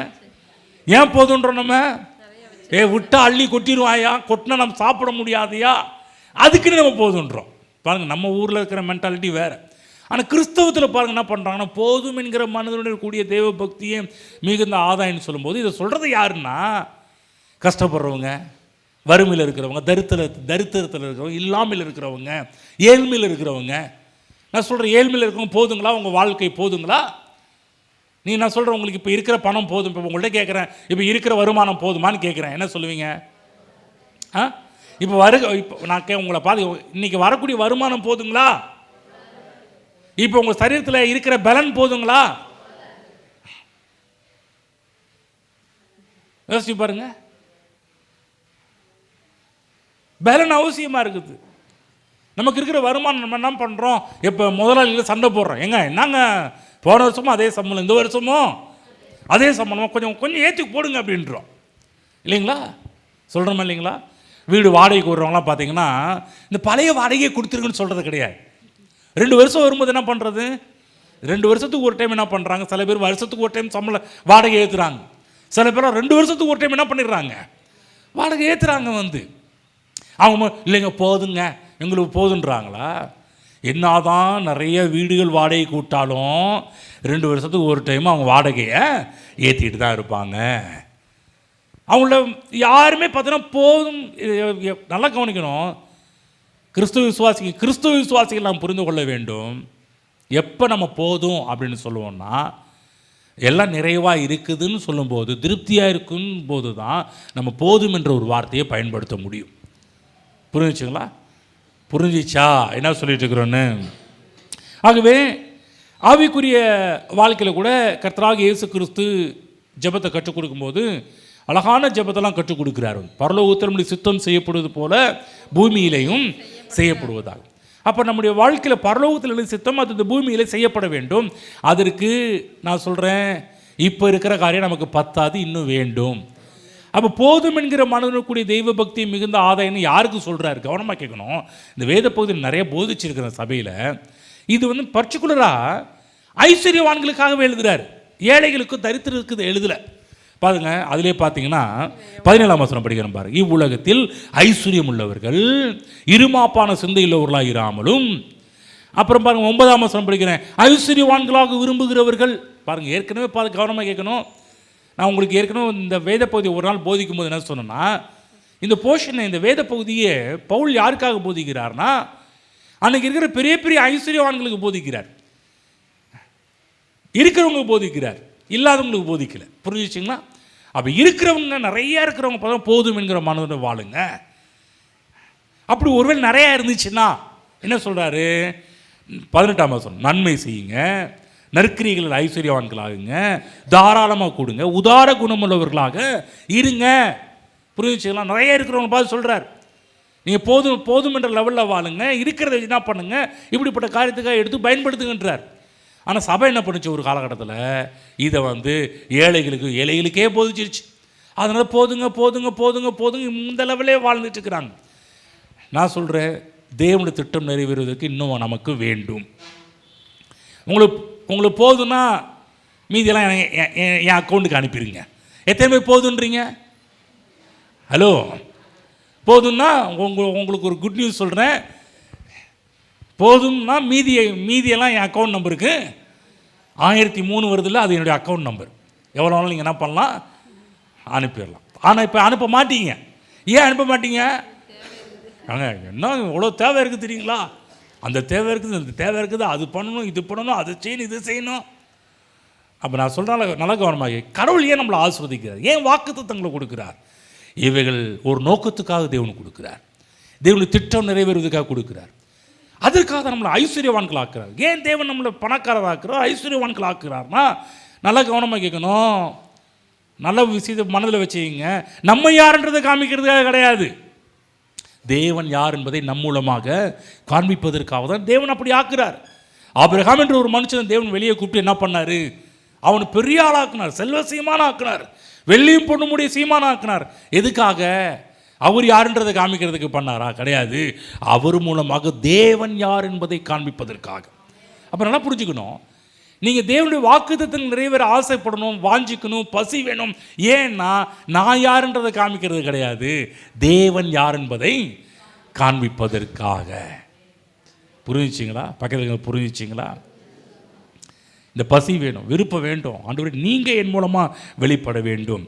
அப்போ வந்து இயேசு கிறிஸ்துன்னு ஒருத்தர் சொல்கிறார். இப்போ மார்க் 11:24 படிங்க பார்க்கலாம். மார்க் 11:24, நீங்கள் ஜெபம் பண்ணும்போது எவைகளை கேட்டுக்கொள்வீர்களோ அவைகளை பெற்றுக்கொள்வோம் என்று விசுவாசியுங்கள், அப்பொழுது அவைகள் உங்களுக்கு உண்டாகும் என்று சொல்லுகிறேன். ஆமென். என்ன சொல்றாரு? ஜெபம் பண்ணும்போது என்னது பார்க்க சொல்லுங்க. ஜெபம் பண்ணும்போதுங்க என்ன சொல்ற? ஜெபம் பண்ணும்போது எவைகளை கேட்டுக்கொள்வீர்களோ அவைகளை பெற்றுக்கொள்வோம் என்று விசுவாசியுங்கள். புரியுது? என்ன சொல்? எவைகளை கேட்பீங்களோ அதெல்லாம் பெறுவீங்கன்னு சொல்றார், விசுவாசிங்கன்னு சொல்றார். ஒரு ஆங்கில மொழிபெயர்ப்பு என்ன சொல்லுதுன்னா, நீங்கள் எவைகளை விரும்பி கேட்டுக்கொள்வீர்களோ, இப்படியே போடப்படுறது, டிசைர் அங்கே சேர்க்கப்பட்டிருக்கிறது. சும்மா கேட்டுக்கொள்வதில்லை, எவைகளை விரும்பி சொல்லுங்க, விரும்பி. ஆமென். விரும்பி கேட்டுக்கொள்கிறீர்களோ. நல்லா கவனமாக கேட்கணும். ஜெபம் என்று சொன்னாலே நம்முடைய விருப்பத்தை தேவன்கிட்ட கேட்குறது. நீங்கள் என்ன விரும்புகிறீங்க அது தேவன்கிட்ட கேட்குறது. இப்போ உங்கள் சுகம் வேண்டும், ஆண்டவர்கிட்ட கேட்குறீங்க. சுகத்தை விரும்புறதுனால சுகத்தை தேவன்கிட்ட கேட்குறீங்க இல்லைங்களா? இப்போ பலன் வேண்டும், பலத்தை விரும்புறது இல்லை. அப்படியே விடுங்க ஆண்டவரே, நான் அப்படியே இருந்துட்டு அப்படியே போகிறேன்னு சொல்ல முடியுமா? இல்லை. சரீரத்தில் பலன் வேண்டும், சுகம் வேண்டும் என்று விரும்புகிறீர்கள், அதை கேட்கிறீர்கள். ஆகதான் இந்த ஜெபத்தில் என்ன சொல்லப்பட்டிருக்குதுன்னா, நீங்கள் ஜெபம் பண்ணும்போது எவைகளை விரும்பி கேட்டுக்கொள்வீர்களோ அந்த விரும்பி கேட்டுக்கொள்வைகளை பெற்றுக்கொள்வோம் என்று விசுவாசியுங்கள். அப்போ நல்லா புரிஞ்சுக்கணும், ஜெபம் என்று சொன்னாலே விரும்பி கேட்பது. நீங்கள் விரும்பினா தான் கேட்க முடியும், விரும்பாமல் கேட்க முடியாது. புரிஞ்சிச்சிங்களா? என்ன சொல்கிறேன்னு பக்கத்தில் புரிஞ்சிச்சான்னு கேளுங்க. என்ன புரிஞ்சிச்சு? விரும்பினா தான் ஜெபிக்கவே முடியும். அப்போ ஜெபத்துக்கு கூட ஒரு அவசியம் என்ன? விருப்பம் அவசியம். விருப்பம் இல்லாமல் யாருமே ஜெபம் பண்ண முடியாது. விரும்பி கேட்க வேண்டும், விரும்பி ஜெபிக்க வேண்டும். அப்போ தேவன் பார்த்தீங்கன்னா விருப்பத்தை நிறைவேற்றுகிற தேவன். கிறிஸ்துவம் என்பது பார்த்தீங்கன்னா விருப்பங்களை துறக்க பண்ணுகின்ற ஒரு மார்க்கம் கிடையாது. புத்தமாக தான் சொன்னுச்சு, ஆசையெல்லாம் திறந்துருன்னு. ஆனால் வேதம் சொல்லுது, நீ எதெல்லாம் ஆசைப்படுறியோ அதெல்லாம் பெற்றுக்கொள்வை. சொல்லுங்கள், நீங்கள் ஆசைப்படுவதை பெற்றுக்கொள்வீர்கள். கவனமாக கேட்கணும். நல்ல ஆசைகள், அதையும் சொல்லிடுறேன். ஏன்னா ஆசைப்படுறதெல்லாம் பெற்றுக்கொள்ளணும்னு சொல்ல பிற்பாடு நீங்கள் கெட்ட ஆசைலாம் பட்டீங்கன்னா அதுக்கு நிர்வாகம் பொறுப்பே இருக்காது. எந்த நிர்வாகம்? பரிசுத்த சீயோன் சபை அதுக்கு பொறுப்பே இருக்காது. என்னங்க பாஸ்ட் நீங்கள் சொன்னீங்கல்ல ஆசையெல்லாம் பெற்றுக்கொள்வீங்க. இல்லை, நல்ல ஆசைகள். புரிஞ்சுங்களா? கெட்ட ஆசை கிடையாது. ஆகவே தான் பாருங்கள், பவுல் சொல்கிறார் இல்லையா, நாம் அனுபவிப்பதற்கு சகலவித நன்மைகளையும். கரெக்டாக நோட் பண்ணுறார். நாம் அனுபவிப்பதற்குன்னு சொன்ன உடனே கெட்டதை கொண்டு வரும்ல, நாம் அனுபவிப்பதற்கு சகலவித நன்மைகளையும் நமக்கு சம்பூர்ணமாய் கொடுக்கிற ஜீவனுள்ள தேவன். ஆகவே உங்களுடைய வாழ்க்கை குறித்து விருப்பமுடையவர்களாக இருக்கிறீர்களா? தேவனுடைய நோக்கம் நிறைவேற வேண்டும் என்ற பசி தாக முடியவர்களாக இருக்கின்றீர்களா? அதை தேவன் கொடுத்த வாக்குத்தத்தத்தை அடைய வேண்டும் என்கின்ற ஒரு பசி உங்களுக்குள் இருக்கிறதா? விருப்பம் இருக்கின்றதா? அப்படி இருந்தால் நிச்சயமாகவே நீங்கள் உங்கள் வாழ்வில் அந்த வாக்குத்தத்தங்கள் எல்லாம் நிறைவேறுவதை நீங்கள் பார்க்க ஆரம்பிப்பீர்கள். ஆமென். அப்போ பசியோடு இருக்கிறவங்க, தாகத்தோடு இருக்கிறவங்க நிச்சயமாகவே தேவனுடைய ஆசீர்வாதங்களை நீங்கள் உங்கள் வாழ்விலே அனுபவிக்க முடியும். சந்தேகமே வேண்டாம், நிச்சயம் அடைவீர்கள். அப்போ தேவனுடைய வாக்குத்தத்தங்கள் நிறைவேறதுக்கு என்ன தேவை? பரிசுத்தம் மட்டும் இருந்தால் போதாது, பசியும் அவசியம். ரெண்டாவது, தேவனுடைய வாக்குத்தத்தங்கள் எல்லாமே மடியில் வந்து விழுவது கிடையாது. அவைகளை பறித்து சாப்பிட வேண்டும். புரிஞ்சு சொல்லுங்க, மடியில் விழாது, பறித்து சாப்பிட வேண்டும். புரிஞ்சுங்களா? முக்கியமான ஒரு விஷயமே இதுதான். சில இடத்துல மக்கள் பார்த்தீங்கன்னா தேவன் வந்து அப்படி மடியில் கொண்டு வந்து போட்டுருவார்னு எதிர்பார்த்துட்டு இருக்கிறாங்க. திரும்ப சொல்கிற, கடவுள் யாருடைய மடியிலும் கொண்டு வந்து போடுறது கிடையாது. நீங்கள் பாட்டுக்கா சேலையை விரிச்சிட்டு இருந்தீங்கன்னா ஆண்டவரே போடுன்னா கிடைக்காது. பறித்து சாப்பிட வேண்டும், பறித்து சாப்பிடணும். ஆகவே நல்லா புரிஞ்சுக்கணும், ஆசீர்வாதங்களை நாம் ருசி பார்க்கும்படிக்கு தேவன் நம்முடைய வாயில கொண்டு வந்து போடுறது கிடையாது. வாழைப்பழ சோம்பேறியாக இருக்க வேண்டும் என்று தேவன் விரும்பலை. அவைகளை பறித்து சாப்பிட வேண்டும். தேவனுடைய ஆசீர்வாதங்கள்லாம் பார்த்தீங்கன்னா நாம் பறித்து சாப்பிடக்கூடிய அளவுக்கு தேவன் அவைகளை வைத்திருக்கின்றார். நன்றாக புரிந்து கொள்ள வேண்டும். நம்முடைய மடியிலே கர்த்தர் ஆசீர்வாதங்கள்லாம் கொண்டு வந்து போடுவார்னா மக்களுக்கு ரொம்ப வசதியாக இருக்கும், ரொம்ப நல்லா இருக்கும், ரொம்ப ஈஸியாக இருக்கும். வந்து நல்லா புரிஞ்சுக்கணும், தேவன் அப்படி செய்வது கிடையாது. உண்மை என்னென்னா, ஏன் அப்படி பண்ணுறது கிடையாது, ஏன் அப்படி செய்கிறது கிடையாது? பேசாமல் நம்ம மடியில் போட்டுட்டு போயிடலாமே, வாயில் போட்டுட்டு போயிடலாமே நீங்கள் நினைக்கலாம். ஒவ்வொரு நாளும் தேவன் அப்படி பண்ணுறது கிடையாது. சொல்லுங்கள், தேவன் அப்படி செய்ய மாட்டார். நீ வெயிட் பண்ணிட்டீங்கன்னா பழம் பழுத்து வாயில் வரும்னு ஆன்னு வாயை திறந்துக்கிட்டு இருந்தீங்கன்னா பழம் பழுத்து வாயிலையும் விழாது, பால்லையும் விழாது, வேற ஏதாவது விழுந்துடும். அங்கே காக்கா கீக்கா ஏதாவது மேலே உட்காந்துக்கிட்டு ஏதாவது எச்சத்தை போட்டு போயிடும். அப்புறம் அவ்வளோதான். திரும்ப சொல்கிற, நிர்வாகம் பொறுப்பே இருக்காது. நீங்கள் பாட்டுக்கா மாமரத்தில் உட்காந்துட்டு அத்தி மரத்துக்கு கீழே உட்காந்துட்டு அப்படியே வருன்னு வாயை திறந்துட்டு இருந்தீங்கன்னா வேற ஏதாவது விழும் என்றால் அதற்கு நிர்வாகம் பொறுப்பே இருக்காது. ஏன் கர்த்தர் இப்படி பண்ணல, ஏன் இப்படி செய்யவில்லை? உண்மையை சொல்லணும்னா ஏன் இப்படி கர்த்தர் பண்ணுறதுன்னா, தேவன் உங்களை என்னையும் அவருடைய சாயலில் உண்டாக்கி இருக்கிறார். தேவனுடைய சாயலில் உண்டாக்கப்பட்டவர்கள். தேவனுடைய சாயல் என்பது என்ன? சிந்தித்து தீர்மானித்து செயல்படக்கூடிய ஒரு ஆற்றல். இங்கே இருக்கிறவங்க நம்ம எல்லாருக்குமே கர்த்தர் அப்படி தான் உருவாக்கி இருக்கிறாரு. ஆமென். பக்கத்தில் சொல்லுங்க, தேவன் உங்களை அவருடைய சாயலில் உண்டாக்கி இருக்கிறார்.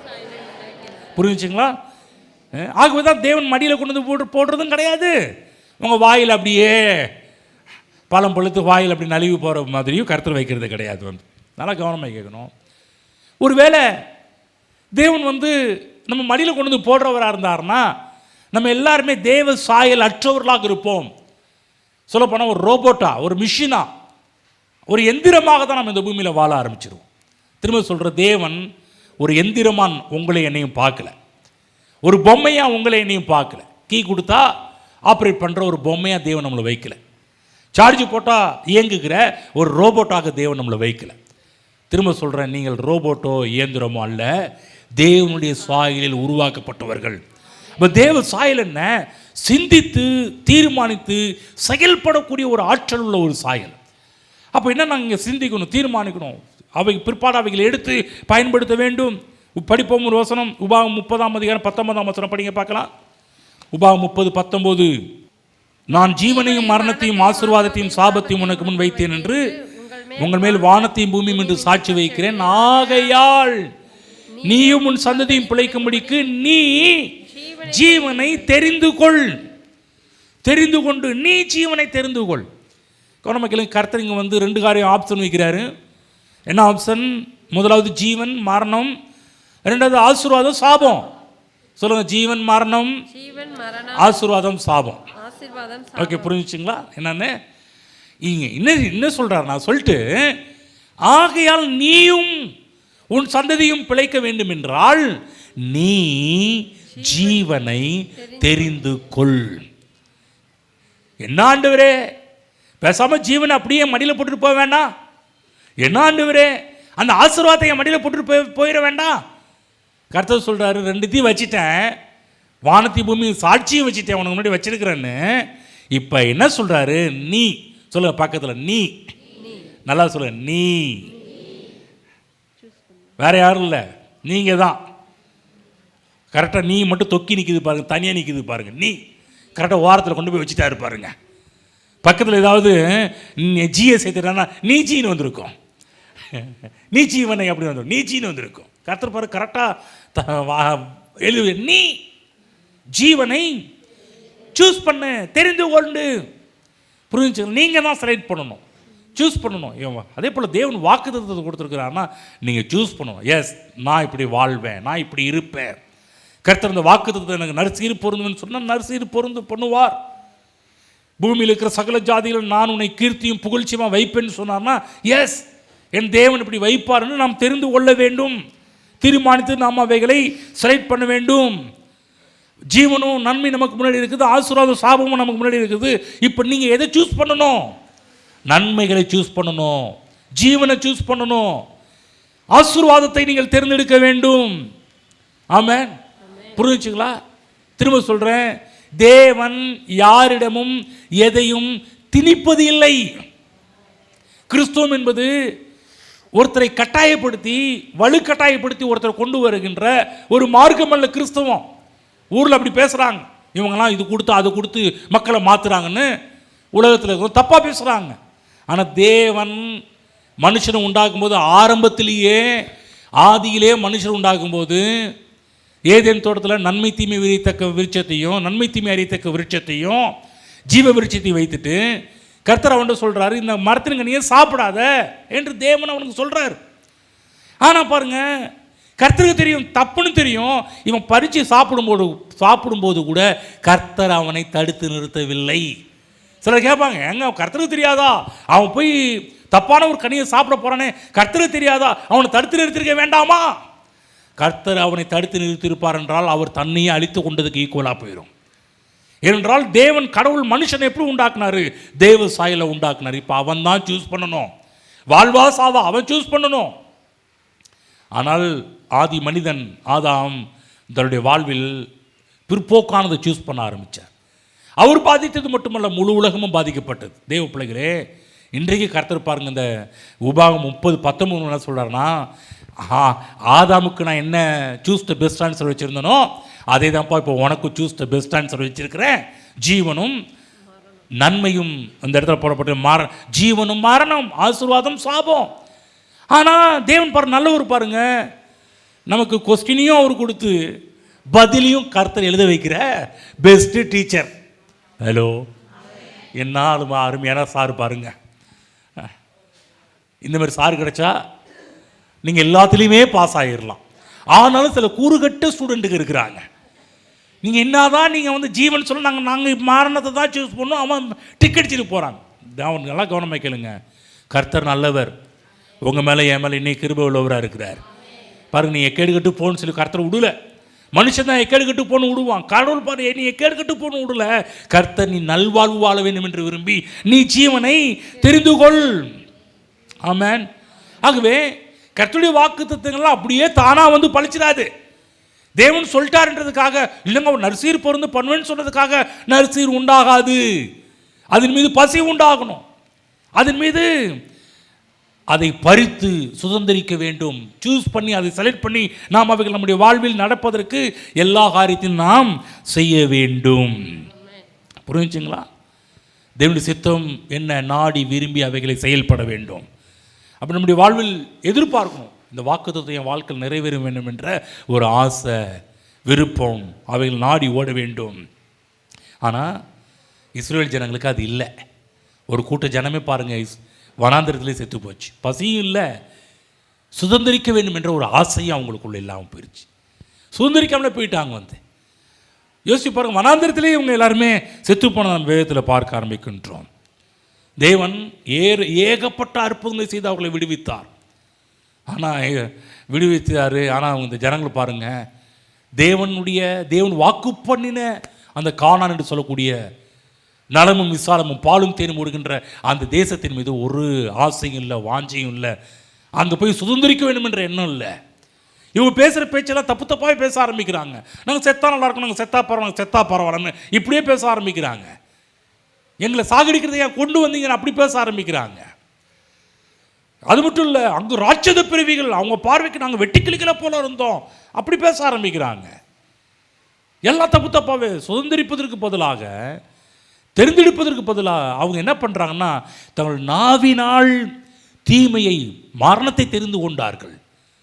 திரும்ப திரும்ப அடிக்கடி பேசி பேசிய ஜீவனை தெரிந்து கொள்றதை காட்டிலும் மரணத்தை தெரிந்து கொண்டார்கள். அவங்க இறந்தாங்க. ஆனால் அடுத்த ஜெனரேஷன் உள்ளே போச்சு. அந்த ஜெனரேஷன் சொல்லிச்சு பாருங்க, நாம் தேவன் நம்மோடு கூட இருப்பார் என்றால் நாம் எளிதாய் சுதந்திரிக்கலாம். அந்த கூட்டத்தில் ரெண்டு பேர் 6 லட்சம் புருஷர்களில் 2 புருஷர் பிற்பாடு அடுத்த சந்ததிக்கு தான் உள்ள நுழைய ஆரம்பித்தது. ஆமென். புரியுதுங்களா? ஆகவே இங்கே இருக்கிற ஒவ்வொருவருக்கும் இது 2 முக்கியமான காரியம். பரிசுத்தம் மட்டும் போதாது, பசியும் அவசியம். 2வது என்ன சொன்னேன், வாக்கு தத்தங்கள் நம்முடைய மடியில் வருவது கிடையாது, அவைகளை பறித்து சாப்பிடுவேன். என்ன சுதந்திரிக்க வேண்டும். புரியுதுங்களா? சுதந்திரிக்கணும். நீங்கள் அவைகளை எடுத்து நீங்கள் பயன்படுத்த வேண்டும். அன்றைக்கி நேரத்தில் பாருங்கள், மக்கள் பாருங்கள், மாதம் வாக்கு தத்தம்லாம் கேட்குறாங்க, வருஷம் வாக்கு தத்தம்லாம் கேட்குறாங்க. இன்றைக்கி ஏன் அப்படியே இருக்கிறாங்க? யோசிச்சு பாருங்கள். இருக்கிற நிறைய பேருக்கெல்லாம் பாருங்கள், நிறைய பேர்லாம் பாருங்கள், பல வருஷ விசுவாசிகளாக இருக்கிறீங்க இல்லைங்களா? அதிகபட்சம் 30 வருஷ விசுவாசிங்க இருக்கிறீங்களா? இங்கே 30 வருஷமாக விசுவாசியாக இருக்கிறேன்னு சொல்கிறவங்க யாராவது இருக்கிறீங்களா? 40 வருஷ விசுவாசியாக இருக்கிறேன்னு இருக்கிறீங்களா? நான் கேட்குறேன், உங்களுக்கெல்லாம் பாருங்கள், ஏராளமான வருஷம் வாக்கு தத்துவம் சொல்லிட்டு இருக்கிறார் ஆண்டவர் இல்லைங்களா? வருஷம் வாக்கு தத்துவத்தை கேட்குறீங்களா இல்லைங்களா? கேட்குறோம். சேலம் சர்ச்சில் மாதம் வாக்கு தத்துவம் கொடுத்துட்ருக்குறோம். அப்போ ஏன் கொடுக்குறோம்? எதுக்காக கொடுக்குறோம்? நீங்கள் தேவன் உங்கள் வாழ்வில் ஏதோ பெரிய திட்டம் வச்சுருக்கு, ஆகவே இந்த வாக்கு தத்துவத்தை கொடுக்குறார், உங்கள் வாழ்க்கையில் நிறைவேற வேண்டும் என்று சொல்லி நம்ம என்ன பண்ணுறோம், அதை குறித்து ஒரு பசி இல்லை, தாகம் இல்லை, சுதந்திரிக்காமல் நம்ம வாழ்ந்துகிட்டு இருக்கிறோம். இனிமேல் அப்படி இருக்காதீர்கள். கருத்து கொடுத்த வாக்கு தத்துவம் பசியாக இருங்க. தேவனுடைய வாக்கு தத்துவத்தை சுதந்திரித்து கொள்ளுங்கள். ஆமென். சரி, 2 காரியம் அவசியம். நீங்கள் செய்ய வேண்டிய 4 விஷயம் என்னென்னா, முதலாவது கீழ்ப்படிதல் அவசியம். தேவன் வாக்குத்தத்தம் கொடுக்குறாருன்னா முதலாவது அதற்கு கீழ்ப்படியுங்கள். தேவனுடைய ஆசீர்வாதத்திற்கு, தேவனுடைய வாக்குத்தத்தங்கள் உங்கள் வாழ்வில் நிறைவேற வேண்டும் என்றால் கர்த்தர் சொல்கிறாரு, உபாகம் 28 முதல் வசனத்தில், இன்று நான் உனக்கு விதிக்கிற உன் தேவனாய கர்த்தருடைய கட்டளையின்படியெல்லாம் செய்ய அவர் சத்தத்திற்கு உண்மையாய் செவி கொடுப்பாயானால் இப்பொழுது சொல்லப்படும் ஆசீர்வாதங்கள்லாம் உன் மீது உனக்கு பலிக்கும். சொல்கிற கீழ்ப்படிவதற்கான காரியத்தை சொல்கிறார். கீழ்ப்படிய வேண்டும். எந்த அளவுக்கு நம்ம கீழ்ப்படிக்கின்றோமோ அந்த அளவுக்கு நாம் ஆசீர்வாதங்களை பெற்றுக்கொள்ள முடியும். புரிஞ்சுங்களா? சொல்லுங்கள். முதலாவது கீழ்ப்படிங்க. வாக்குத்தத்தம் வருதுன்னா சும்மா இல்லை. வாக்குத்தத்தம் எப்போதுமே சில கண்டிஷனோட வரும். என்ன கண்டிஷன்? கீழ்ப்படிதல் அவசியம். புரியுதுங்களா? தேவனுடைய வாக்குத்தத்தம் வரும்போது அதில் சில கண்டிஷனோடே வரும். இப்படி செஞ்சா இப்படி பண்ணுவேன். இந்த இடம் சொல்கிறாரு, என் சத்தத்துக்கு உண்மையாய் செவி கொடுப்பாயானால் என் சத்தத்திற்கு உண்மையாய் கட்டளையின்படி செய்வதற்கு செவி கொடுப்பாயானால், கவனமாய் செவி கொடுப்பாயானால் இப்பொழுது சொல்லப்படும். கவனமாக செவி கொடுங்க. கீழ்ப்படிதல். நம்ம என்ன பண்ணுறோம்? வாரம் சர்ச்சுக்கு வரோம், கர்த்தருடைய வார்த்தையெல்லாம் கேட்குறோம். நம்ம சில பேர் தூங்கிட்டு போயிடுறீங்க, சில பேர் நேரத்தை வீணாக்கிட்டு போயிடுறீங்க. அப்படி இருக்கக்கூடாது. தேவனுடைய வசனத்தை செய்வதற்கு நாம் கீழ்ப்படிய தங்களை அர்ப்பணிக்க வேண்டும். ஆமென். அன்றைக்கு இடத்துல மக்கள் பாருங்கள், பிசாசு மேலே கவனம் செலுத்திட்டு இருக்கிறாங்க. கவனமாக கேளுங்க. பிசாசு மேலே கவனம் செலுத்தாதீங்க, கர்த்தர் மேலே கவனம் செலுத்துங்க. பிசாசு அப்படி பண்ணிடுவானோ, பிசாசு இப்படி பண்ணிடுவானோ அதை நினச்சிட்டு இருக்காதீங்க. நான் சொல்கிறேன், ஒரு குட் நியூஸ் சொல்கிறேன். இந்த உலகத்தில் பிசாசானவனால் உங்கள் வாழ்வில் ஒன்றும் செய்ய முடியாது. ஏன் ஒன்றும் செய்ய முடியாதுன்னு சொல்கிறது தெரியுங்களா? கவனமாக கேளுங்க. தேவனே உங்கள் வாழ்க்கையில் கிரியை செய்யணுன்னா கூட உங்கள் அனுமதி அவசியம். யாருக்குங்க? உங்கள் அனுமதி. தேவன் இதோ வாட்ஸ்அப்பில் நின்று தட்டுற ஒருத்தன் என் சத்தத்தை கேட்டு திறந்தா நான் அவன்கிட்ட வருவேன்றார். புரியுதுங்களா? தேவனுக்கே உங்கள் அனுமதி தேவை. தேவனுக்கே உங்கள் அனுமதி தேவைன்னா உங்கள் அனுமதியின் பேரில் தான் தேவன் செயல்படுவார். அதே போல் பிசாசு கூட உங்கள் அனுமதியின் பேரில் தான் உங்கள் வாழ்க்கையில் செயல்பட முடியும். அன்றைக்கு நேரத்தில் நம்ம என்ன பண்ணுறோம், தேவனுக்கு அனுமதி கொடுப்பதை காட்டிலும் பிசாசின் சத்தத்துக்கு செவி கொடுக்க ஆரம்பிச்சிடுறோம். இந்த வருஷம் முடிவு பண்ணணும், பிசாசின் சத்தத்துக்கு நான் செவி கொடுக்க மாட்டேன். புரியுதுங்களா? தேவ சத்தத்துக்கு கவனமாய் கீழ்ப்படிவேன் என்ற ஒரு உறுதி எடுங்க, தேவனுடைய வாக்குத்தத்தங்கள் நிறைவேறும். ரெண்டாவது அறிவு. அது குறித்து ஒரு அறிவு நமக்கு அவசியம். பைபிளில் போடப்பட்டிருக்குது, என் ஜனங்கள் அறிவில்லாமையினால் சங்காரமாகிறார்கள் என்று போடப்பட்டிருக்குது. அப்போ நல்லா கவனிக்கணும், தேவனை குறித்து, உலகத்தை குறித்து, தேவன் எதற்காக இந்த வாக்குத்தத்தங்களை கொடுக்கிறார் என்கிறத குறித்து ஒரு அறிவு நமக்கு அவசியம் வேண்டும். மூன்றாவது, தேவனுடைய வசனத்தை மனத்திரையில் காண்பது போல பார்க்கணும். அதாவது வேதத்தில் பார்க்குறோம் பாருங்கள், ஒரு உதாரணம் சொல்கிறேன். வேதத்தில் வந்து 12 வருடம் பெரும்பாடு உள்ள பெண், அந்த பெண் எப்படி சுகமானா, அதுக்கு என்ன கோட்பாடு, என்ன வழிமுறைகள் என்று சொன்னால் பைபிளில் போடப்பட்டிருக்குது. தன் இருதயத்தில் சொல்லிக்கிட்டானா, அவருடைய வஸ்திரத்தின் ஓரத்தையாலும் தொட்டால் சொஸ்தமாவேன் என்று சொல்லி, தமிழில் சொல்லின்னு போடப்பட்டிருக்குது. சில ஆங்கில பதிப்புகள் எப்படி போடப்பட்டிருக்குதுன்னா, மனதில் அவள் அது ஒரு படக்காட்சியை போல பார்க்க ஆரம்பித்தாளாம். அப்போ தேவனுடைய வார்த்தை உங்கள் வாழ்க்கையில் நிறைவேறுவதற்கு ஒரு படத்தை போல் ஒரு விஷுவலேஷனை கொண்டு வாங்க, உங்கள் மனதில் கொண்டு வாங்க. இப்படி இருப்பேன், இப்படி வருவேன், இப்படி ஆவேன்னு சொல்லி உங்கள் மனத்திரையில் கொண்டு வாருங்கள்.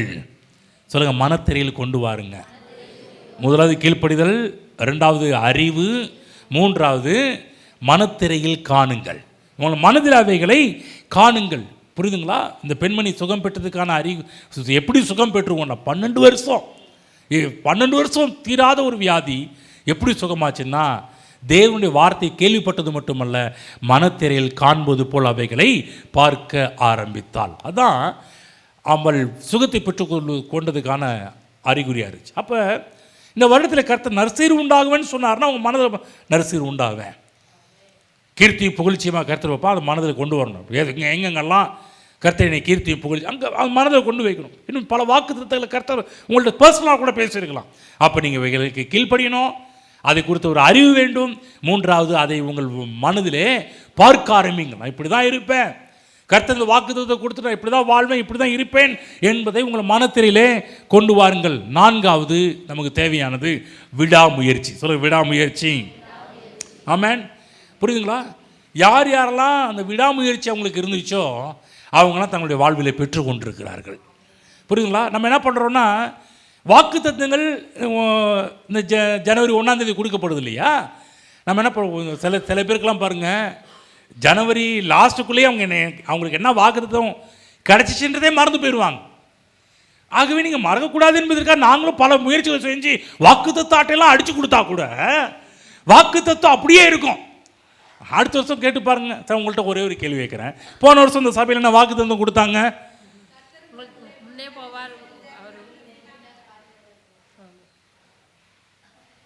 அது 2 பேருக்கு கரங்களை திட்டுவோம், இங்கேயும் முன்னாடியும். மீதம் எல்லாரும் என்ன பண்ணீங்க? யோசிச்சிங்க. ஆமாம்ல. சரி, ஓகே. அதுக்கு தான் என்ன பண்ணணும்? விடாமுயற்சி. அது சொல்லிகிட்டே இருக்கணும், அது பேசிகிட்டே இருக்கணும். ஒருவேளை மறந்தால் கூட பரவாயில்ல, திரும்ப அந்த ஒரு வாக்குத்தத்த அட்டை இருக்கும், அதில் பாருங்கள், வசனம் இருக்கும், பாருங்கள். இன்றைக்கெல்லாம் பாருங்கள், எவ்வளவோ டெக்னாலஜி வந்தனால நாங்கள் எப்படியாவது நீங்கள் வசனத்தை மனதில் வைக்க வேண்டும் என்பதற்காக பல காரியத்தை செய்து கொண்டிருக்கிறோம். உங்கள் விடாமுயற்சி அவைகளை பிடித்து கொள்ளுங்கள். எஸ், தேவன் சொல்லிட்டார், என் வாழ்க்கையில் நிச்சயவைகள் நடக்கும். விடாமுயற்சியாக இருங்க. நான் அடிக்கடி இந்த கதையை சொல்லுவேன், உண்மையாக நடந்த கதை சொல்லி முடிக்கிறேன். கென்னத் ஏகின் அவங்க சர்ச்சில் பார்த்தீங்கன்னா வெள்ளிக்கிழமையான ஒரு ஹீலிங் ப்ரேயர் நடக்கும். வருவார், மக்கள் வரும்போது ஜெபம் பண்ண ஒரு அம்மா, ஒரு கேன்சர் பேஷண்ட் ஜெபம் பண்ண வந்திருக்கிறாங்க. கன்னத்தில் கட்டி, பெரிய கேன்சர் கட்டி. அவங்க வந்து ஜெபம் பண்ணுறாங்க, ஐயா இந்த மாதிரி நான் ஆப்ரேஷன் பண்ணணும், ஜெபம் பண்ணுங்க அப்படின்போது கென்னத் ஏகின் கேட்குறாரு, நீ ஆப்ரேஷனே இல்லாமல் சுகமாகணும் விரும்புறியாமா அப்படின்னு கேட்டான். ஆமாங்க ஐயா, அப்போ உனக்காக ஜெபம் பண்ணுன்னு சொல்லி சில வசனத்தை சொல்லி பிடிச்சிக்க. இயேசுவின் தழும்புகளால் நான் சுகமான இதை பிடிச்சிக்க, இந்த வசனத்தை பிடிச்சிக்க, இயேசுவின் தழும்புகள் நிச்சயம் நீ சுகத்தை பார்ப்போன்னு சொல்லி தேவனுடைய வார்த்தையை சொல்லி ஜெபம் பண்ணி அனுப்புகிறார். ஆனால் அந்த கட்டி ஜெபம் பண்ணுற கட்டி அப்படி தான் இருந்துச்சு. அடுத்த நாள் போகிறான், அந்த கட்டி அப்படி தான் இருக்குது. ஆனால் சோர்ந்து போகல, விடாமுயற்சி தொடர்ச்சி என்ன பண்ணாங்கன்னா அவங்க சொல்கிறாங்க, நேற்று பாஸ்டர் ஜெபம் பண்ணார், இயேசுவின் தழும்புகளாக நான் சுகமாயிட்டேன். அடுத்த நாள் எழுதிக்கிறாங்க, அடுத்த நாள் அதே கட்டி இருக்குது. சோர்ந்து போல, விடாமுயற்சி பாருங்கள். அடுத்து சொல்கிறாங்க, முந்தா நேற்று பாஸ்டர் ஜெபம் பண்ணார், நான் இயேசுவின் தழும்புகளால் சுகமானேன். தொடர்ச்சியாக ஒவ்வொரு நாளும் பாருங்கள் எழுந்திருக்கிறாங்க, அந்த கட்டி அப்படி தான் இருக்குது. ஆனால் சோர்ந்து போகல, தேவன் வாக்குத்தத்தம் பண்ணின உண்மையில் என்பதை அறிந்து அவருடைய தழும்புகளால் நீங்கள் சுகமானீர்கள் என்னோட வார்த்தையை பிடிச்சிக்கிட்டாங்க. சொன்னாங்க, அன்னைக்கு அந்த ஐயா ஜெபம் பண்ணார், இயேசுவின் தழும்புகளால் நான் சுகமானேன். விசுவாசத்தை விட்டுவிடவில்லை, தொடர்ச்சியாக தேவனுடைய வார்த்தையை பிடித்து கொண்டு விடாமுயற்சியோடு தேவனுடைய வார்த்தையை பிடிச்சு கொண்டு அதே பேச ஆரம்பிக்கிறாங்க. ஒரு நாள் வந்துச்சு, 11வது நாள் அந்த அம்மாவுக்கு நடந்த அற்புதம். கன்னத்தில் கட்டி கீழே விழுந்து க்ளீன் பண்ணிகிட்டு இருக்கிறாங்க. வீட்டை கூட்டிகிட்டு இருக்கும்போது க்ளீன் பண்ணும்போது அந்த கட்டி கீழே விழுந்து அழகான சதையாக மாறுனுச்சான். பாருங்க எப்படி நடந்துச்சு. ஒன்றும் இல்லை, விடாமுயற்சி தான். விடலை. சில பேர் பாருங்கள் விட்டுருவாங்க, என்னங்க போங்க, நடக்கவே இல்லை. இன்னும் நடுசீர் உண்டா, என்ன நடந்துச்சு, என்ன சீரு, ஒரு சீரு வரல, ஒரு நயா பைசா வரல, ஒன்றும் நடக்கலை.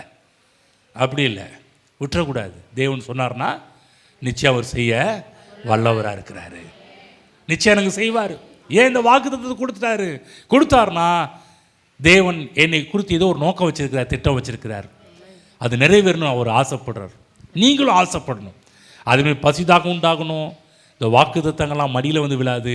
நீங்கள் தான் சுதந்திரிக்க வேண்டும், பறித்து சாப்பிட வேண்டும். 4 விஷயம் சொன்னேன். முதலாவது என்னென்னா, முதலாவது காரியம் கீழ்ப்படிதல் அவசியம். 2வது அதை குறித்த ஒரு அறிவு அவசியம். 3வது தேவனுடைய வாக்குத்தத்தங்கள் எல்லாம் உங்கள் மனதில் பாருங்க. ஆபிரகாமுக்கு தேவன் வாக்குத்தத்தம் கொடுக்கும்போது பிள்ளையெல்லாம் கொடுப்பேன்னு சொன்னார். இவங்க என்ன பண்ணுறாங்க, 2 பேர் முகத்தை பார்த்துட்டு இருக்கிறாங்க. அவள் அவனை நோக்கினாலும் அவன் அவளை நோக்கினாலும் 2 பேரும் ஒருத்தர் பார்த்துட்டு இருக்கிறாங்க. ஒன்றும் நடக்கலை. இப்போ கர்த்தர் பார்த்தாரு, வெளியே வா, வானத்து நட்சத்திரத்தை பார், கடற்கரை மணலை பார். இப்போ என்ன பண்ண ஆரம்பிச்சார், 2 பேரும் ஒருத்தர் முகத்தை பார்த்தவங்க வானத்து நட்சத்திரங்களைப் போல என் சந்ததி இருக்கும், கடற்கரை மணலை போல விசுலேஷனையே மாறிட்டார். ஆமென். பார்க்க ஆரம்பிக்கிறாங்க. அதே போல் தேவனுடைய வார்த்தையிலிருந்து உங்களை பாருங்க. உங்கள் குடும்பத்தை குறித்து கர்த்தர் என்ன வாக்கு பண்ணியிருக்கிறார், வேலையை குறித்து என்ன வாக்கு பண்ணியிருக்கிறார், எல்லாவற்றையும் வார்த்தையிலிருந்து உங்களை பார்க்க ஆரம்பிங்க. அப்படி நடப்பதை நீங்கள் பார்ப்பீர்கள். 4வது விடாமுயற்சியோடு இருங்க, சோர்ந்து போகாதீங்க. சில பேர் சோர்ந்து போயிடுறாங்க. இப்படி சோர்ந்து போகிற நடக்கிற ஒரு விஷயம் தெரியும், என்ன தெரியுங்களா, ஒரு வாக்கு தத்துவம் நடக்கிற நிறைவேறல, சோர்ந்து போகிறது நடக்கிற ஒரு விஷயம்னா அடுத்த வாக்கு தத்துவத்தின் மீது அவங்களுக்கு நம்பிக்கையே இல்லாமல் போயிடுது. ஒரு வாக்கு தத்துவம் நிறைவேறல அப்படின்னு சோர்ந்து போகிறதுனால நடக்கிற பெரிய ஒரு துரதோஷமான ஒரு காரியம் என்னன்னா, தேவன் உங்களுக்காக சொன்ன மற்ற வாக்கு தத்துவங்கள் மீது உங்களுக்கு கவனமே இல்லாமல் போயிடும். ஆகவே தேவன் கொடுத்த எந்த ஒரு வாக்கு தத்துவமாக இருந்தாலும் இதுதான் ரூட்டு, இதுதான் வழி, இப்படி ஃபாலோ பண்ணி பாருங்கள். உங்கள் வாழ்வில் எல்லா வாக்கு தத்துவங்களும் நிறைவேறுவதை பார்ப்பீர்கள். எழுந்து நிற்போம். கர்த்தர் கொடுத்த வாக்கு தத்துவங்களுக்காக, வார்த்தைகளுக்காக நாம் நன்றி செலுத்துவோம். ஹல்லேலூயா, ஹல்லேலூயா. ஸ்தோத்திரம் பிதாவே, இன்றைக்கு எங்களுடைய பேசுகிறபடியாக கண்களை திறந்தபடியாக நாங்கள் நன்றி செலுத்துகிறோம். நீ நல்லவர் என்று அறிக்கையிடுகின்றோம். எங்கள் மீது கரிசனை உள்ளவர், அன்புள்ளவர், எங்கள் நேசிக்கிறவர் என்று அறிக்கையிடுகின்றோம். ஆண்டவரே, ஹல்லேலூயா, ஹல்லேலூயா, ஹல்லேலூயா. ஓ, உம்முடைய வாக்குத்தத்தங்கள் மீது பசி இங்கே இருக்கிற ஒவ்வொருவருக்கும் உண்டாகட்டும். உம்முடைய வாக்குத்தத்தங்களை சுதந்திரிக்க வேண்டும். அது எங்கள் மடியில் தானாக வந்து விழாது, அதை நாங்கள் தான் எடுத்து சுதந்திரிக்க வேண்டும் என்கிற எண்ணம் உம்முடைய பிள்ளைகளுக்கு உருவாவதாக. அவர்களை சுதந்திரிப்பதற்கு கொடுத்த வழிகள் கீழ்ப்படிதல் அவசியம், அறிவு அவசியம், மனத்திரையில் காண்பது போல காண வேண்டும், விடாமுயற்சி அவசியம் என்பதை காண்பித்து தொடர்ந்து நம்முடைய வாக்கு தத்தங்கள் எல்லாம் இந்த விதத்தில் நம்முடைய பிள்ளைகள் பெற்று இந்த பூமியில் வாழட்டும் என்று நம்முடைய பிள்ளைகளை ஆசீர்வதிக்கிறேன் தகப்பனே. தொடர்ந்து நன்மைகளை பார்க்கட்டும், கிருபைகளை பார்க்கட்டும். இந்த வருடம் முழுவதும் நன்மையின் ஆண்டாக, மகிமையின் ஆண்டாக, செழிப்பின் ஆண்டாக, தயவின் ஆண்டாக நம்முடைய பிள்ளைகளுக்கு மாறுவதாக தகப்பனே. துன்பத்தை கண்ட வருஷங்களுக்கு தக்கதாக இந்த வருடம் இன்ப வருஷங்களாக மாறுவதாக, செல்வ வருஷங்களாக மாறுவதாக, சுகத்தின் வருஷங்களாக மாறுவதாக தகப்பனே. ஹல்லேலூயா. எல்லா வாக்குத்தத்தங்களும் நம்முடைய பிள்ளைகள் தங்கள் வாழ்க்கையில் பெற்று வாழட்டும் என்று நம்முடைய பிள்ளைகளை ஆசீர்வதிக்கிறேன் தகப்பனே. ஒரு வாக்குத்தத்தம் மட்டுமல்ல, எல்லா வாக்குத்தத்தங்களும் நிறைவேறுவதாக. ஹல்லேலூயா, ஹல்லேலூயா. இப்படி செய்வதற்கு நன்றி செலுத்துகிறோம் கர்த்தாவே. இது நிமித்தமாக தனிப்பட்ட வாழ்விலும், குடும்ப வாழ்விலும், பொருளாதார வாழ்விலும், வேலைகளிலும் நம்முடைய பிள்ளைகள் நல்ல ஒரு முதிர்ச்சி, முன்னேற்றத்தை அடையட்டும் என்று நம்முடைய பிள்ளைகளை ஆசீர்வதிக்கிறோம். மகிமை காத்துக்கொள்வதாக, மகிமை தொடருவதாக. இயேசு கிறிஸ்து நாமத்தில் பிதாவே, ஆமென்.